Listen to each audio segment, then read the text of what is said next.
This is the IELTS listening test. You will hear a number of different recordings, and you will have to answer questions on what you hear. There will be time for you to read the instructions and questions, and you will have the chance to check your work. All the recordings will be played once only. The test is in 4 parts. At the end, you will be given 10 minutes to transfer your answers to an answer sheet. Now turn to Part 1. Part 1. You will hear a phone call between a man and a receptionist about an evening language course. First, you have some time to read questions 1 to 6.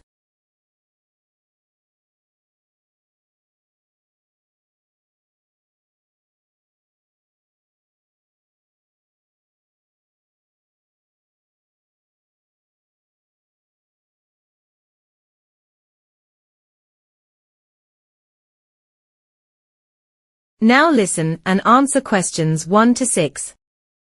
Good afternoon, Lakeside Adult Learning Centre. You're speaking with Rachel. How may I assist you? Hi, Rachel. I'm calling to get some information about your part-time evening language courses. I'm interested in learning Spanish. Great! We offer Spanish at 3 levels: beginner, intermediate, and advanced. May I ask if you've studied it before? Not really. I know a few words from traveling, but I'd definitely say I'm a beginner. Then our beginner's course is the one you'd want. It runs every Tuesday and Thursday evening from 6:30 to 8:30 and lasts 12 weeks. That works perfectly. When does the next course start? The next intake begins on the 5th of September and finishes on the 28th of November. Great. And what's the cost? It's £210 for the full 12 weeks. That includes your course materials, books, handouts, access to online practice tools, and a certificate on completion. Sounds fair. Is payment due up front? Yes, full payment is required at the time of registration. We accept credit and debit cards. And you can also pay by bank transfer. Is there a deadline for registration? Yes, we close registration 1 week before the start date, so by the 29th of August in this case. Got it. And where exactly are the classes held? The lessons are held at our main campus on Redford Road. That's in Building B, Room 14. I know the area. Right next to the community library?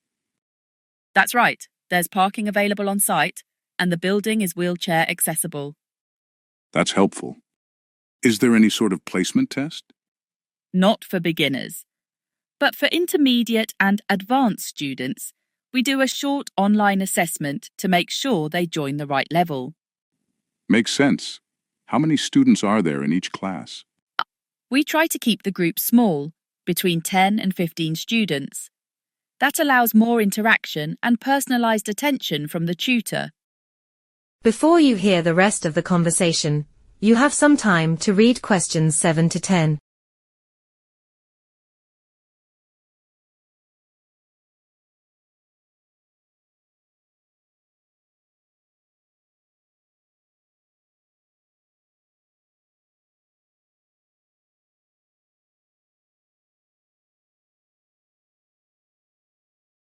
Now listen and answer questions 7 to 10. Who teaches the course?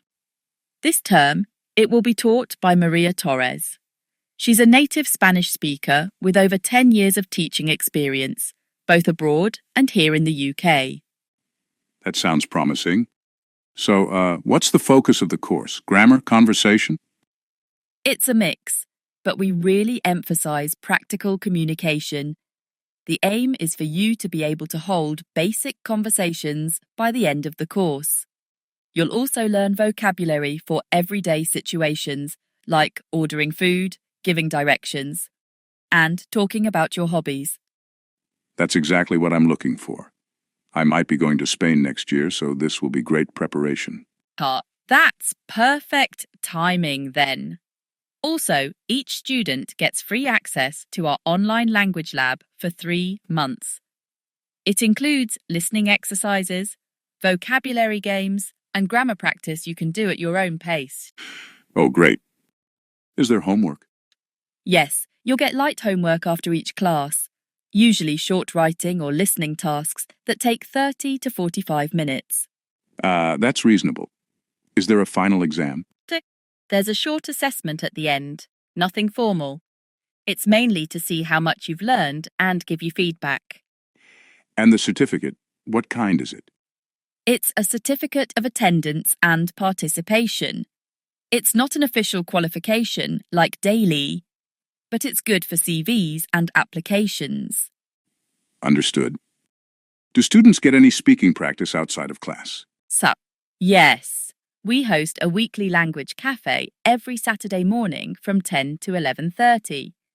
It's a casual gathering where students from different courses practice speaking over coffee and snacks. It's free and optional, but very popular. That sounds really fun. Do you offer any discounts? Yes, we offer a 10% discount for students, pensioners, and anyone unemployed. That might apply to my friend, actually. I'll tell her. Fantastic. Would you like me to email you the registration form? Yes, please. Can you send it to martin.bishop82@gmail.com? Done. You should receive it within the next few minutes. Perfect. Thanks so much, Rachel. This has been very helpful. My pleasure, Martin. Hopefully we'll see you in September. I'm looking forward to it already. Take care. You too. Goodbye.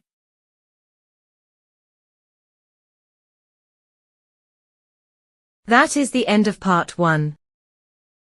You now have half a minute to check your answers.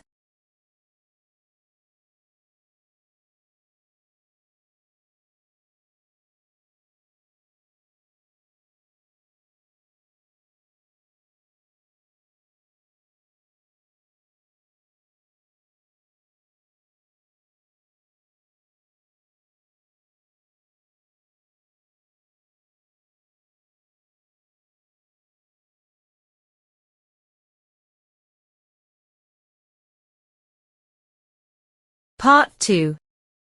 You will hear a manager giving orientation session at Brookdale Organic Farm. First, you have some time to read questions 11 to 15.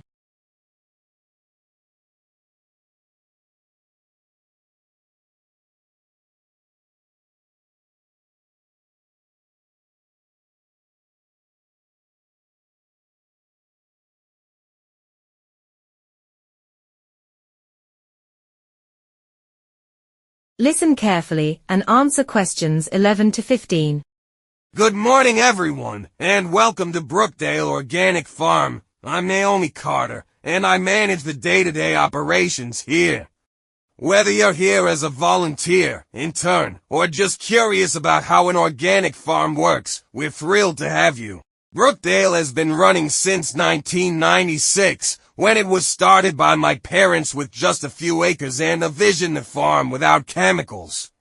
Today, we cultivate over 40 acres of certified organic produce and also raise chickens and goats. Everything we grow is done using environmentally friendly practices, no pesticides, no artificial fertilizers, and absolutely no genetically modified seeds. The farm is divided into 4 key zones. First, we have the vegetable fields, where most of our seasonal crops are grown, including lettuces, squash, carrots, and kale.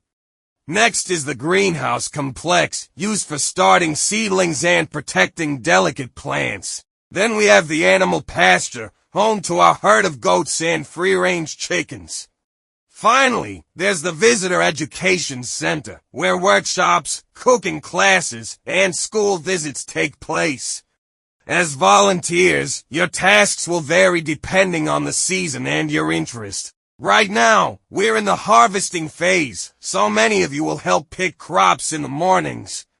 We start early around 7:30 am and go until about 11, when it starts getting hot. After a break, there are usually tasks like weeding, sorting produce, or preparing boxes for our weekly farm share program, where locals pick up fresh produce each Friday. Animal care is another important task. The goats are milked twice daily, and the chickens need feeding and egg collection.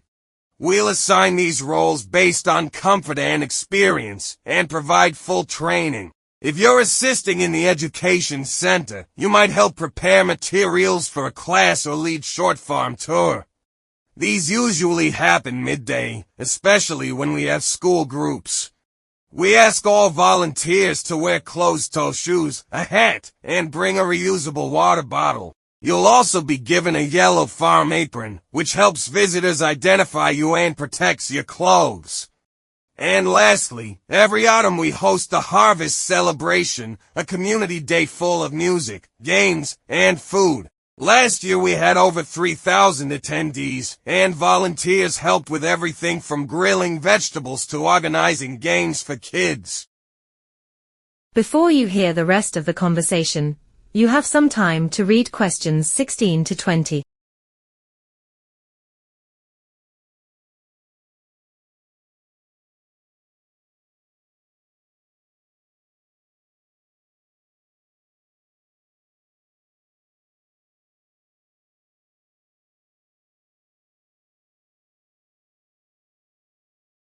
Now, listen and answer questions 16 to 20.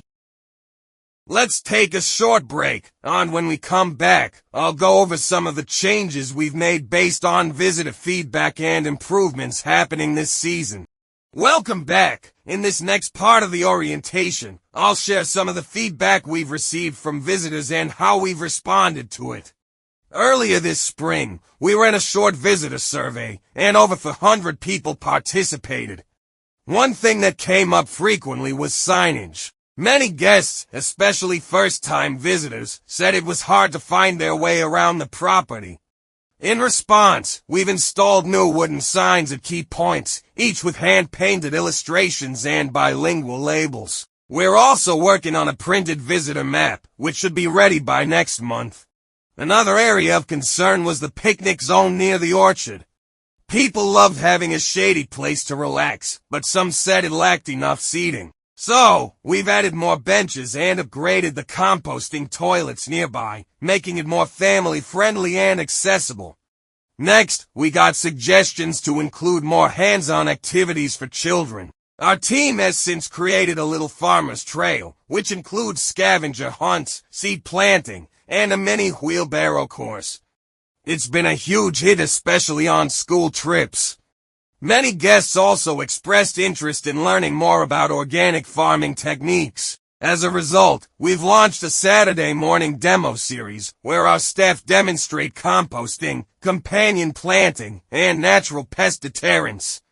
The sessions are free and open to all. Lastly, a few visitors asked for healthier options at the small cafe near the entrance. While we already serve herbal teas and homemade muffins, we've now added freshly pressed vegetable juices and gluten-free wraps. These were introduced last weekend, and the response has been very positive. That's all for updates. You'll now be split into groups to tour your assigned zones and meet your supervisors. Please don't hesitate to ask questions. We're proud of the work we do here, and excited for you to be part of it. That is the end of part 2. You have half a minute to check your answers.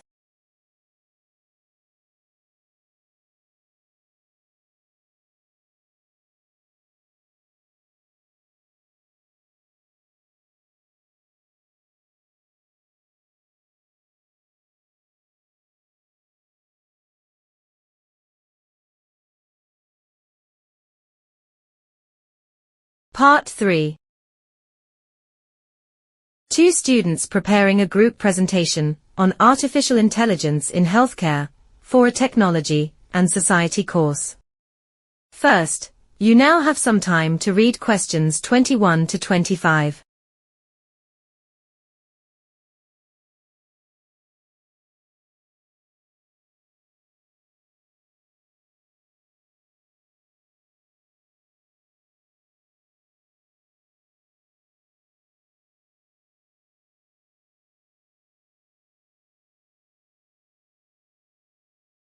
Now, listen and answer questions 21 to 25. Hey Maya, thanks for meeting up. We've got 2 weeks to prep for the Tech and Society presentation. Did you go over the potential topics? Yeah, I did. I was drawn to the one on artificial intelligence in healthcare. It's a rapidly evolving area, and there's so much to explore: diagnostics, predictive models, robotics, and many other aspects. That was my top pick too. It's relevant, and Professor James said it's a popular subject with examiners. We just need to approach it with a clear focus. Right. Maybe we should narrow it down to a few key areas, like AI in diagnosis, patient monitoring, and maybe administrative support. I like that. And we can include a short section on ethical concerns too, like data privacy and algorithmic bias. Great. For structure, maybe we begin with an intro about what AI in healthcare means, followed by its current applications, and then wrap up with benefits, risks, and the future outlook. Sounds good. I can handle the introduction. I'll explain how AI evolved in the healthcare sector, with a couple of definitions from journals. Perfect. I'll take on the current applications. I found an article on how IBM's Watson was used for cancer diagnosis, really fascinating. Oh yeah, I've heard about that. There's also an example where AI was used to predict patient deterioration using hospital data. Exactly. I'll cover both. Should we include 1 or 2 brief case studies? Definitely. Real-world examples make the argument more concrete. I'll look into the use of AI in triaging patients in the NHS. Good one. And we can add something on AI-powered robotic surgery. There's this Da Vinci robot that assists in minimally invasive procedures. I'll check some clinical trial data to back that up. Oh, and I was thinking, should we include a short comparison between AI accuracy and human diagnosis? Yes. There's a recent study where an algorithm outperformed radiologists in detecting certain lung diseases. I'll dig that up. Fantastic. For visuals, we can use comparison charts and maybe an infographic on AI systems used in hospitals. Agreed. Now, what about primary data? Think we should do a short survey? Maybe. We could ask students if they'd be comfortable with AI making health decisions about them. That would fit well into our ethical concerns section. I'll draft the survey tonight and share the link. Great. Also, Professor James emphasized referencing academic journals, at least 8 sources. Websites are okay but must be reputable. Right. And he wants Harvard referencing, not APA, correct? Yes, Harvard it is.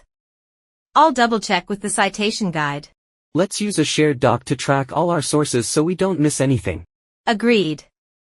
For timing, we should aim to draft our sections by Saturday and work on slides Sunday. Sounds good. And we can finalize the design Monday and rehearse Tuesday. Before you hear the rest of the conversation, you have some time to read questions 26 to 30.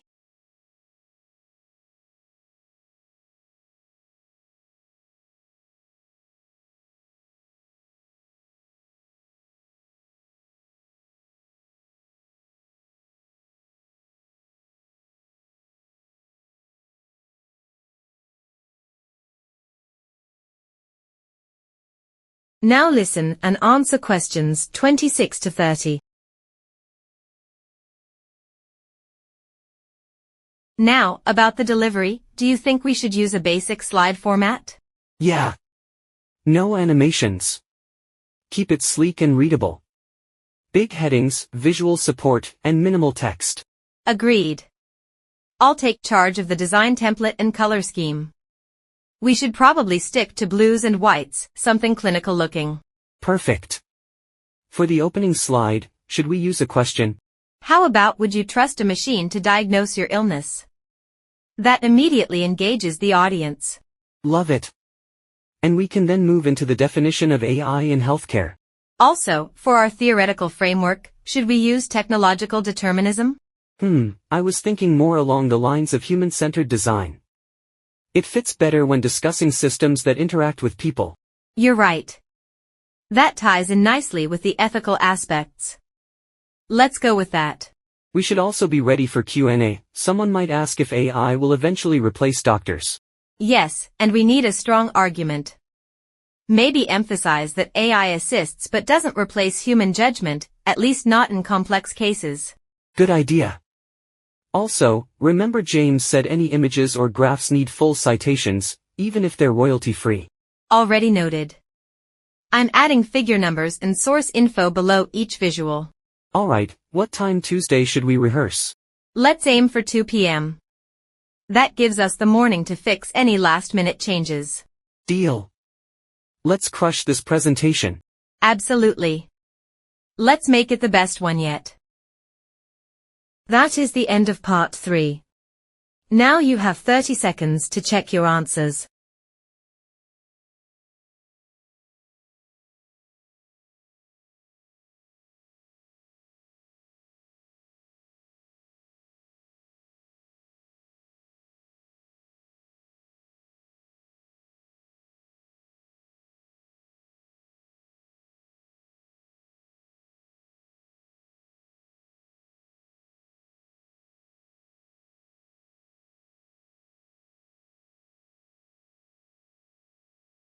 Part 4.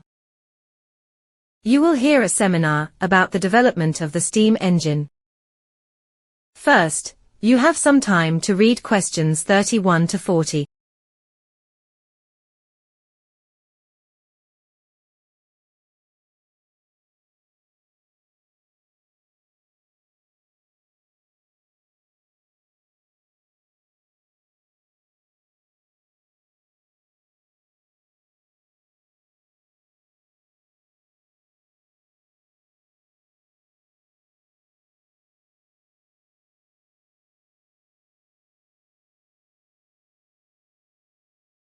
Listen and answer questions 31 to 40. Good afternoon, everyone. In today's lecture, we'll be discussing the development of the steam engine, a technological advancement that transformed transportation, manufacturing, and energy production during the Industrial Revolution. The invention and improvement of steam power not only changed how goods were produced and transported, but also helped lay the foundation for modern industrial society. The idea of using steam to perform mechanical work is not a modern one. As early as the 1st century AD, a Greek inventor named Hero of Alexandria created a simple device called an aeolipile, which used steam pressure to spin a metal sphere. While it demonstrated the potential of steam, it was never applied for practical use, and remained largely a novelty for centuries. It wasn't until the 17th century that serious efforts began to harness steam as a power source. The first practical steam-powered device was developed in 1698 by Thomas Savery, an English engineer. His machine, known as the miner's friend,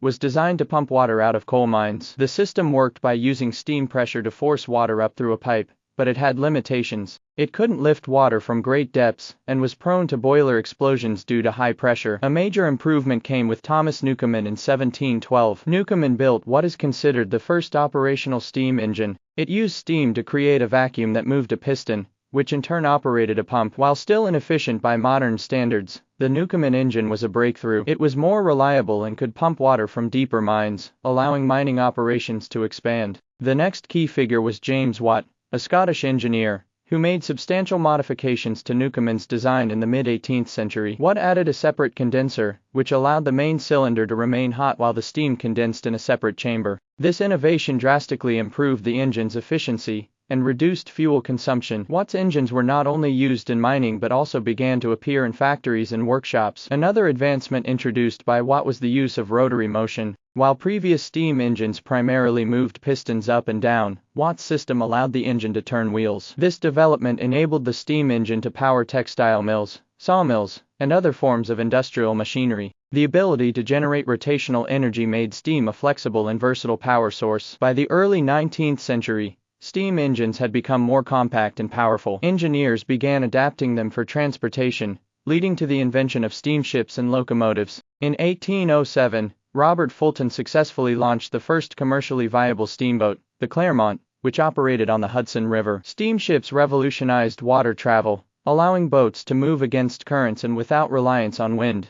The development of the steam locomotive had an even greater impact. In 1825, George Stephenson built the locomotion No. 1, the first steam-powered train used for public rail service. His later creation, the rocket, set speed records and helped establish steam railways as the future of land transport. Railroads enabled the rapid movement of people and goods, accelerating industrial growth and connecting distant regions like never before. Steam engines also played a significant role in the mechanization of agriculture. Steam-powered threshers, tractors, and plows began to appear in the 19th century, reducing the need for human labor and animal power. These machines allowed farms to cultivate larger areas and increase productivity, which in turn helped feed growing urban populations. As industries adopted steam power, demand for coal increased dramatically. Coal was the primary fuel source for steam engines, and mining operations expanded to meet energy needs. This dependence on coal also had environmental consequences, contributing to air pollution and laying the groundwork for the industrial carbon emissions we grapple with today. While steam engines dominated the 18th and 19th centuries, they began to decline in the early 20th century with the introduction of internal combustion engines and electric motors. These new technologies were more compact, more efficient, and easier to start and stop. Still, the legacy of steam remains. It helped shape modern engineering, transformed economies, and changed how people viewed time, distance, and productivity. That is the end of part 4. You have now 30 seconds to check your answers.